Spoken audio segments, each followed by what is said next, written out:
Podcasting from Singapore and broadcasting all around the world. You're listening to the Ignite EdTech Podcast with Craig Kemp, taking the pulse of educators from all over the globe and bringing what you need every week. When you need answers, you go to the experts. Created by an educator, for educators, and streaming to the world. Now, over to your host, Craig Kemp. Hello and welcome to episode 36 of the Ignite EdTech Podcast. I'm your host, Craig Kemp, and I'm thrilled to have your support. The Ignite EdTech Podcast will continue to drop a new episode every week and will bring you news, tips, solutions, ways of learning, and interviews with the best of the best in the education and EdTech industry. As most of you know, I continue to work with the incredibly talented Mark Quinn to improve the final audio quality of this podcast. He has his own podcast production studio that provides editing and mastering services to content creators. To connect with Mark, please see the details in the podcast notes below. Last week, I encouraged you to piggyback on our conversation about your one word for 2021 and talk about your action steps for being successful in achieving it in 2021. Thank you for sharing your ideas via social media and directly to me. I love hearing from you. This week, I want you to pivot and have a think a little more about the tech tools that you use with your students and, most importantly, why. What are your top 5 go-to tech tools in your classroom? And what's your why for using them? I'll explore this a little bit more next week and share my favorite tools as well. Stay tuned for more and share your favorite tools via our social channels. I look forward to hearing your responses soon. A tool that has positively impacted the authentic and purposeful use of technology into classrooms and meeting rooms that I have worked in is GoNoodle. GoNoodle engages and inspires millions of kids every month to channel their boundless energy, getting them up, moving, and becoming more mindful. Created by child development experts, you can join for free at school, home, and everywhere kids are. My daughter uses this in her class and loves it. We've even put it on at home, and it's a great way to get through those rainy days. GoNoodle gets 14 million kids moving and mindful each month. If you haven't used it yet, try it for free today. Better yet, everything is backed by evidence and research. I highly recommend that you take a look at GoNoodle.com. The link is in the description below. Last week, we talked about wellness and well-being. If you're interested in learning more, go back and listen to last week's episode. This week, I wanted to focus on the why for tech use in your classroom in 2021.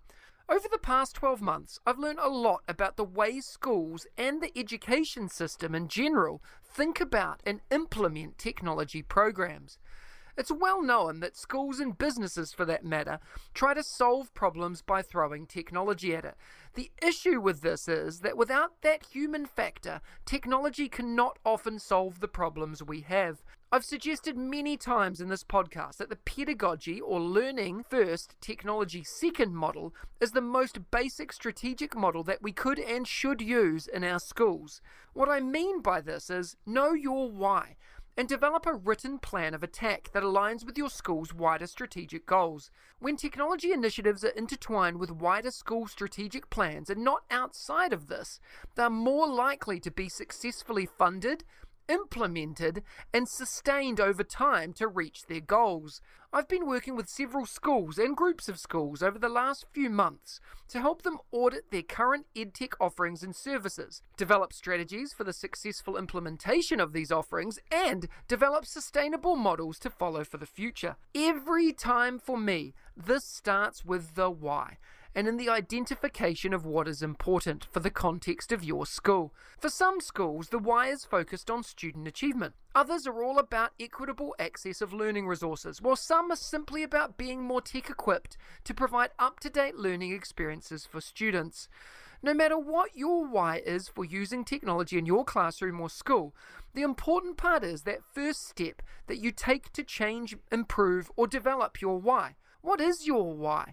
And what are you going to do to be more successful in the authentic and purposeful use of technology to add value to learning? Start asking colleagues the same questions and start defining what is important for the people in your building. That is the perfect starting point. Don't start with the technology, start with the learning and what you can do to make a difference. No matter how small, that's where you should start.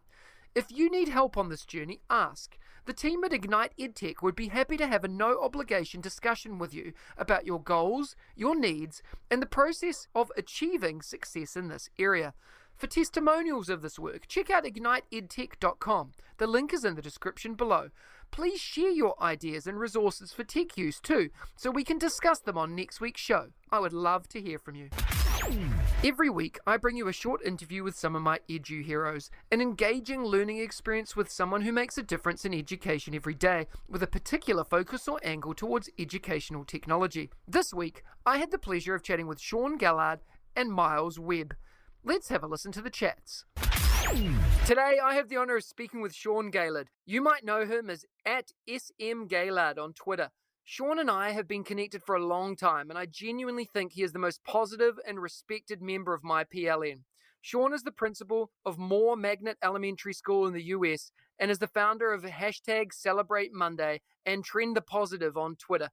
He's also the author of The Pepper Effect, all about creativity, collaboration, and innovation in schools. Shawn, it's an incredible pleasure to have you on the show today. Are you ready to talk about education and technology integration? I am, Craig, and I thank you for those great words. And I'm a big fan of yours. I have followed What is School for many years, and you were one of the first folks in my PLN. I mean, I remember when you liked one of my tweets, I felt like it was like Paul McCartney or Led Zeppelin, just kind of giving me a nod. So I am so honored and grateful to be here with you, my friend. Thank you, Shawn. You're being far too kind. And I've been so excited about our chat, and I know the listeners are going to absolutely love this one. So let's get underway. Why don't you start by telling us a little bit about your current role and what inspires you to do what you do? Well, thank you, Craig. I currently am an elementary school principal. I am based at Moore Magnet Elementary School. We're a K-5 school in Winston-Salem, North Carolina, here in the U.S., And what drives me is what's really driven me for almost, going on 27 years. This is my 28th year, I believe, in education. And really, it's at my core, it's in my soul, and it is to help change the world and to help and serve and support our students who I believe are future world changers. Fantastic answer, Shawn.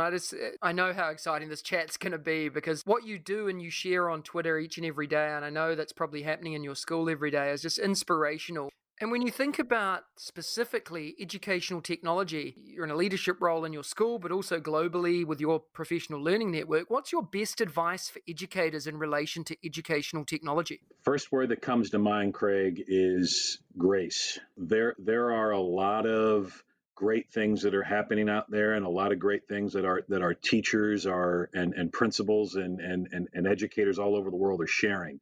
They're posting these things like Bitmoji classrooms. They're showing all these kind of incredible hacks and workarounds, and those are inspiring and those are cool to see. Companies are rethinking their practices and how they're reaching out and connecting with schoolhouses. But I would say in all that, sometimes, it can be overwhelming for a teacher or a principal. It can be, we may fall into some imposter syndrome. So I would say in the midst of all of this kind of mania and high speed change that's going on and seeing what these other schools are doing is, I tell educators, look at the great gifts that you have and give yourself grace. Give yourself grace to tune in. And maybe you don't have that snazzy, dazzy, bedazzled Bitmoji classroom, but you've got gifts. If you've got that belief in kids, whether it's a Bitmoji classroom, I'm not knocking Bitmoji classrooms, but that's the au courant of the day. That's the thing right now.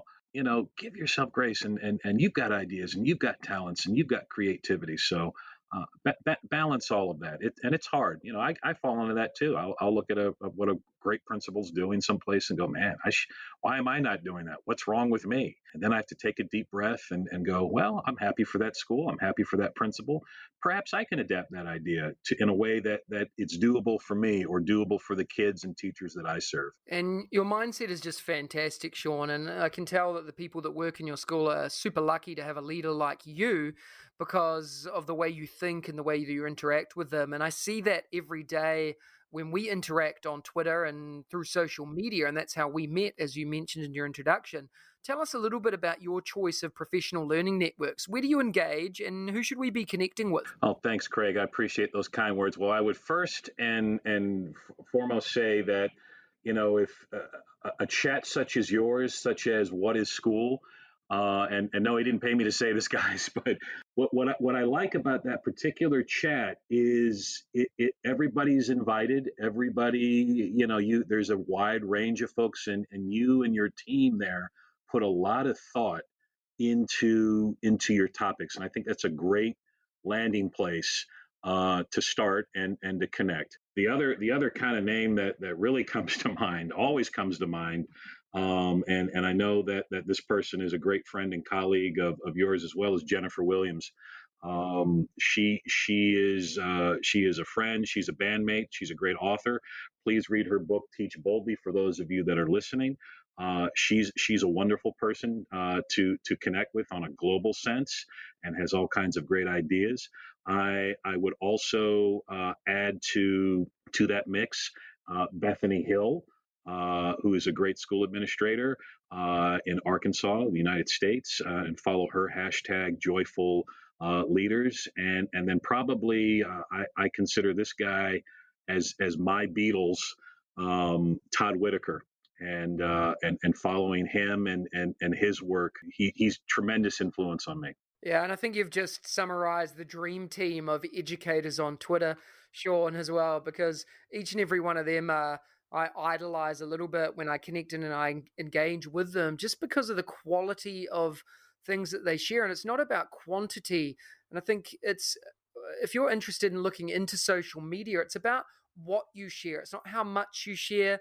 It's about what you share and why you share it. And I love the idea that you mentioned earlier on is it's all about playing with your own beat, right? It's like making sure that you've got that beat and you've figured it out and you just do your thing and do it right for you and not worry about what other people are doing. You don't have to be the greatest Bitmoji classroom teacher in the world. If you're doing a great thing and you're trying something new, then stick to it and keep doing it.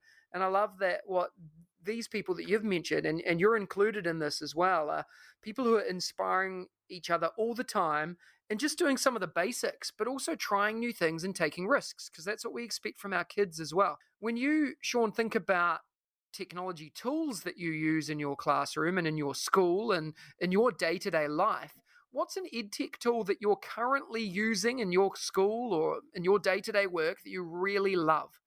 Well, I got to tell you, Craig, what you just said, I mean, what you just gave there was like a mini TED Talk, and that is why I just have such great admiration for you and respect. I don't even know how I can just follow up, because that was just such a beautifully wrought gem there that you just placed. So I have to acknowledge that. In terms of the answer to your question, the tools that I really love to use. I mean, there are many, but the few that come to mind, Nearpod.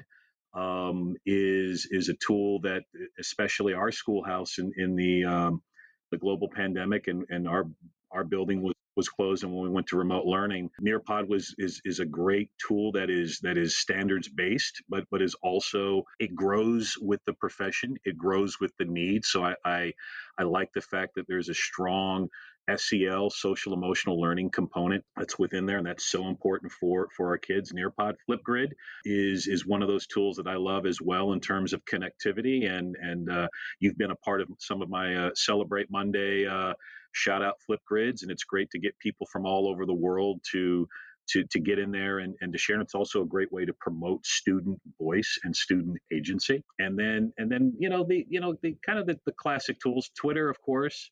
I'm a big fan of Voxer. I've been involved in a few Voxer book groups and book studies. So those are just kind of the few that come to mind immediately. Yeah, thanks for sharing that, Shawn. You're this question I'm going to ask now is sort of the perfect question for you, because you are, and everything you share every day is the essence of learning. And I shared this to someone the other day. If they wanted to follow someone that connects and grows and is the perfect example of what we should be doing as educators and learners, is you, because you share, you learn, you grow, and you adapt, and you connect and you engage.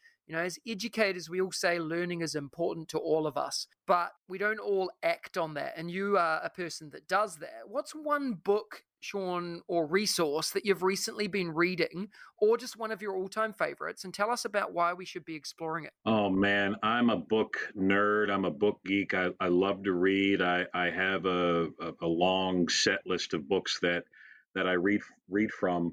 The few that I mean, currently what I'm reading right now that I'm enjoying, and it's especially powerful for this time of the year, is The Power of Positive Team by John Gordon.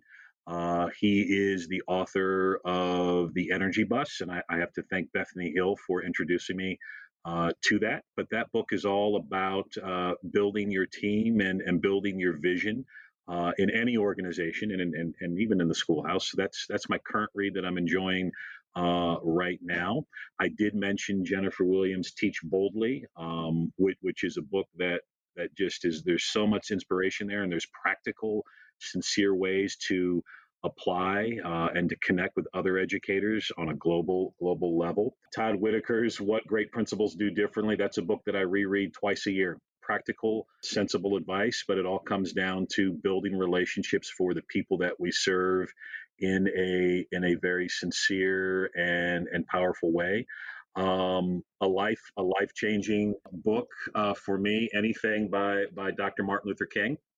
Strength to Love is a book of his sermons and his speeches that I go to quite often for inspiration. There's so many things, man. We could that's a whole nother podcast, pal. But thanks for asking.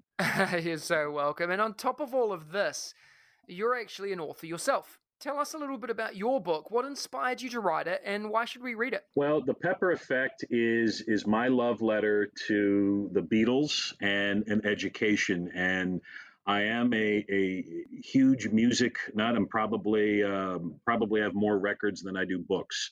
But I believe that the Beatles, they have some lessons that we can draw from as educators. And the Pepper Effect basically comes down to what I call four riffs, four things. Believe in your vision, believe in your collaborators, believe in your masterpiece, and ignore the naysayers. And I'm very grateful for the fact that Dave Burgess and Shelley Burgess were able to kind of take this dream of mine and give me permission to write this kind of love letter manifesto to how the story of the Beatles and them in creating the album Sgt. Pepper Lonely Hearts Club Band, their masterpiece. We should be doing the same thing in the schoolhouse for our kids. We're creating a masterpiece for our kids, and in turn, we're inspiring our kids to create their own future masterpieces. So that's the book there in a nutshell, and I'm grateful for that nod, and I'm always grateful when people mention it and people read it. We'll make sure all of these are in the podcast notes as well, Shawn. Everything that you've talked about, we'll put that in the podcast notes so the listeners can connect and they can engage with everything that you've shared and every one that you've talked about. And on that note, what's the best way for the listeners to follow and connect with you? Well, there's several ways. I'm always on Twitter. I'm always kind of sitting in a hammock, a digital hammock on Twitter with a cup of coffee. So they can follow me at SM Gaylord on Twitter. They can also do that on Instagram. I'm there as well. And then I also, I do it every so often. I have this ambition to do it every week, but I do a little bit of my own podcast and the Principal Liner Notes, and they can follow that on Anchor. Awesome. We'll make sure, again, all of those notes are in the podcast description below. Shawn, thank you so much for your time today. As always, it's been inspirational, and I look forward to chatting to you again soon. Thank you, Craig. I appreciate you, and you're a true mate, and and you're a true brother, and I'm grateful for you, and congratulations on getting this podcast going. You're doing great things for kids and schools on a global level, and you are definitely making the world a better place. So thank you, Craig Kemp. Thank you so much, Shawn. Today, I have the honor of speaking with Myles Webb. You might know him from Twitter as @NZYcato, where he shares and regularly connects and engages in Twitter chats. Myles is a New Zealand-based deputy principal in Taranaki and is a Year 5-6 classroom teacher. I get inspired all the time in discussions with Myles, particularly around the 3D printing and authentic technology integration he does with his students. Myles, it's a pleasure to have you on the show today. Are you ready to talk about education and technology integration? I absolutely am, Craig, and thank you very much for having me on. Very much appreciated. It's a pleasure. Why don't we start by you telling us a little bit about your current role and what inspires you to do what you do? So my current role is that I'm a Year 5-6 classroom teacher in a rural area of New Zealand in South Taranaki. I've got a wonderful class of 30 students here currently at the moment, and we're in a school with 200 students. So we're a one-on-one iPad school with lots of technology. We're relatively isolated, I guess. I use the example, we're about sort of 20 minutes from a smallish town, and then my commute to work's about 10 minutes, and occasionally I won't see any other traffic on the way. So that's, I've been here 6 years in the role and 6 years in the school, and we live in the community down the road now. That's amazing. And you are in this amazing small community, and it's something that many of my listeners here probably don't really understand and aren't really involved in. Tell us a little bit more about what that means. What does that true community feel like? Well, for us, I guess my sort of background in teaching in New Zealand, I've been teaching just over 20 years. I started teaching in kind of the significant cities, and Auckland is where I was, in Hamilton. And then 6 years ago, just over 6 years ago, an opportunity came up to move into the country, and we were looking at a lifestyle move at the time. In terms of how that would probably be different, that people would know. We're in a very strong farming community with a lot of dairy farming. When we do a mystery Skype with another class, we're quite difficult to find because there's not really anything around other than farming areas, and we still have 200 students, but they come in. I guess the big difference is the community side of things is in a really, really positive way is we have a lot of interaction with the farming community. So we have like a big, one of our major events every year is the lamb pet and calf day. And just that interaction with the farming community with a lot of sort of hands-on farming based things, which is really interesting. It's been different for me from a city environment, but I've really enjoyed it, and it's a really different pace of life in some ways. That's brilliant. And you mentioned Mystery Skype, and I know you do a lot of connecting and engaging, and I guess in that sort of environment that you work in, it's really important for the kids in the community to experience life outside of that farming environment as well. What are your highlights from those Mystery Skype or connection sessions that you've had with your students? The Mystery Skype's been a really good tool. Obviously for our students here in a rural environment, the concept of cities, and a lot of them have visited cities. We've had one or two have been overseas, but it varies a bit. But just making ourselves aware, something like being able to use Google Earth to look at a different setup, the cities, the places like that. We've done. I know that we've done several in places like Singapore, where the schooling environment is completely different, even in terms of the fields and things like that. We've got a massive school here, bordered by farmland, and we've got huge space for the children. And just that perception of things different, just invaluable. Even something as simple as with schools in the past, before we've taken a photo outside of our front school gates at in the middle of the day, say 12 o'clock midday. And it's occasionally there's cars driving past, but generally speaking, there's no traffic whatsoever, and so it's just a little bit different. And, Mystery Skype's really good at opening the eyes of the kids up to thinking maybe how it might be different for others. Yeah, it's a fantastic opportunity for them to connect and engage, and as an educator, you do a wonderful job of that. Myles, you and I have been connected for many, many years now, back to some of the first times that we met were at ULearn in New Zealand, probably coming up on sort of 8, 9, 10 even years ago now. And one of the ways we connected and engaged initially was through Twitter. And that's a way that we've continued to stay engaged. You've been over and visited in Singapore, and I've followed your journey, and it's been inspiring to do so.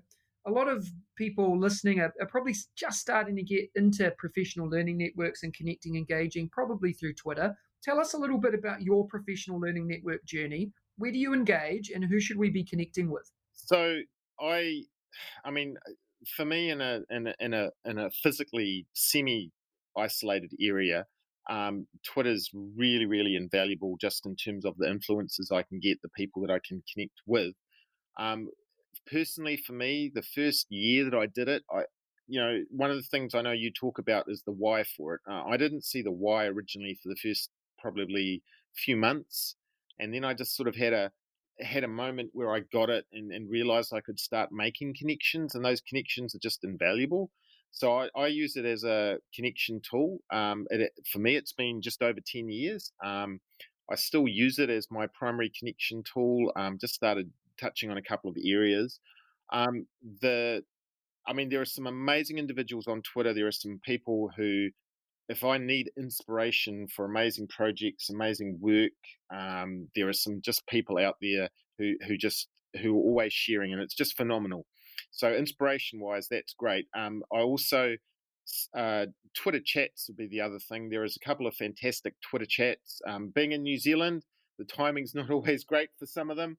I'm a big fan of a tip to yourself, but what is school's been really, really fantastic when I can get there when I'm not actually teaching. Primary ed chat in Australia is really, primary STEM chat in Australia is really, really good. And then just some of the work that people are willing to share. As I said, I have those times when I think that looking for a really positive sharing influence and just going online and looking for stuff or asking for help. I'm really lucky that I have a decent sized PLN now, but if I need help with something, I know that I can find it through Twitter, and then that's a really big reassurance for me, or problem shooting if things come up, maybe things aren't working. Yeah, it's good to hear that as well, because that's exactly how I've found Twitter, quite a positive way of me learning and engaging. What about your day-to-day work, Myles? What's an EdTech tool that you currently love using that the listeners would love to maybe learn about? In terms of EdTech tool that I'm using, I really love the prospect of being able to make things and also make things that are really durable. So for the last few years, I've been really into using 3D printers to create and make things. So I'm a big fan of 3D printers and just using them to create. We're really well resourced at the school. We're very lucky. We've also got a laser cutter, which has been sort of funded by a community initiative. So we've got one out the back. I've dabbled in that a little bit. 3D printer would be my big go-to thing, just because the durability of what's able to produce. And we've got younger children here in the class, so 5 and 6, year 5 and 6. So sort of 9, 10-year-olds. So that would be my big thing. Just, I guess, as a EdTech program, and because I was just thinking about this about before we spoke about what I'd really recommend. If I could really recommend one, I think probably Seesaw would be the thing for that communication between school and parents. I think that's probably an invaluable tool as such. Yeah, absolutely. All the tools you mentioned, I'll make sure I put them in the description below as well. One last thing I wanted to ask you, Myles. As educators, learning is critical to us. Tell us a little bit about one book or one resource that you've read lately or checked out lately, or just one of your all-time favorites, and give us a little bit of detail about it. I've got a little bit of a story, and I'll keep it really quick, Craig, but I went to ULearn in 2009, and in Christchurch, when it was still held there, I was at the place where we were staying, and then this American person came down into the bar and basically sat with a group of us who we didn't know him. Turned out it was Gary Steger, and he had quite a profound effect on me afterwards. And so I really love his, I guess, provocations and things that he does. In Invent to Learn by him, I love that idea of make space to a budget, or make space to any budget. So he's someone, and that's something that I've really enjoyed. So that would be something I would really recommend for people to have a look at. Yeah, great. I'll make sure that link is in the description below as well. And Myles, everything you've talked about, everything you share on Twitter, what's the best way for the listeners to follow and connect with you to learn more? So if anyone would like to connect with me, certainly Twitter is the thing I probably check every day. So connecting me through Twitter, so I'm at NZ Waikato on Twitter. If people get hold of me that way, and then I can point you in the direction of some of my other work and some of my other connections. Myles, thank you so much for your time today. That's right, Craig. Thank you very much for having me. Much appreciated. Next week, join me for episode 37 of the EdTech Chat podcast, when I'm joined by Denisha Murph and Craig Frelick. One of the things I love doing is giving away prizes as a thank you for tuning in, listening, and hopefully subscribing to the Ignite EdTech podcast. Last week, I gave away copies of Matt Miller's books. To win, you need to complete the form at bit.ly/edtechwin. The winners have already been contacted directly by me, and they are Alex Kluge and Cherry Matthew Filipposi. Congratulations to you both. This week, I'm giving away 2 copies of Sean Gaillard's book, The Pepper Effect. Tap into the magic of creativity, collaboration, and innovation. To win this incredible prize, you need to go to bit.ly/edtechwin and complete the simple form. It'll take you less than a minute to do, so don't miss out. The link is in the description below. Competition closes on Wednesday the 17th of February, and the winners will be contacted directly by me and announced on next Friday's podcast episode. Good luck. Thank you for being an extremely important part of the Ignite EdTech podcast. If you enjoyed today's episode, smash that subscribe button and share it with your colleagues, friends, and families. Please remember to spend 2 minutes to rate the podcast so we can reach even more educators and EdTech enthusiasts globally. Please share your favorite part of today's episode by tagging me on Twitter, Facebook, Instagram, or LinkedIn. And don't hesitate to ask me questions so I can answer them in an upcoming episode. Remember, you have the chance to win as well. Check out the links in the description for more, and I'll see you again next week. If you liked today's episode, please don't forget to subscribe so you don't miss another episode. And be in the drawing to win prizes every week. If you know others that would enjoy the show, please hit that share button and brighten their day. Join us again next week for your weekly EdTech Hit with @Mr. Kemp NZ. We'll see you again soon.